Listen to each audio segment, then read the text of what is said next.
अमरावतीतील आरोग्य व्यवस्थेतील त्रुटीवरून राज्य शासन गंभीर झाल्याचे चित्र समोर आले आहे। राज्य सार्वजनिक आरोग्य विभागाचे राज्य नोडल अधिकारी डॉक्टर स्वप्नील सांगळे यांनी जिल्हा सामान्य रुग्णालय, जिल्हा श्री रुग्णालयासह विविध आरोग्य रुग्णालयांसह विविध आरोग्य संस्थांची पाहणी करून व्यवस्थेची झाडाझडती घेतली।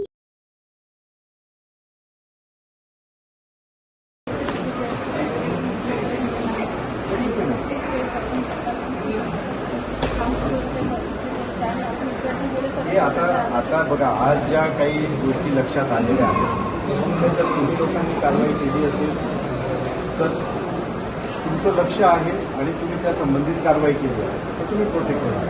पण तुम्ही लक्षच नाही, तुम्ही कोणावर कारवाईच केलेली नसेल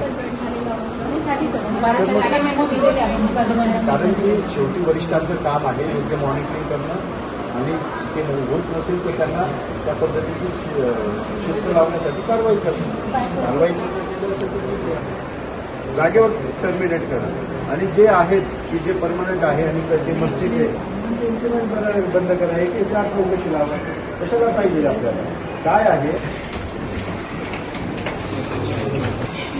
पालकमंत्री चंद्रशेखर बावनकुळे यांनी अमरावतीतील आरोग्य संस्थांच्या दुर्व्यवस्थेबाबत आरोग्यमंत्री प्रकाश आंबेडकर यांच्याकडे लक्ष वेधल्यानंतर ही कारवाई करण्यात आली। पाहणी दरम्यान स्वच्छतेचा अभाव, जर्जर इमारती, मनुष्यबळाची कमतरता आणि अन्य मूलभूत त्रुटी आढळून आल्या। या संदर्भातील सविस्तर अहवाल लवकरच आरोग्य मंत्र्याकडे सादर करण्यात येणार असून त्यानंतर संबंधितांवर कारवाईची शक्यता व्यक्त होत आहे।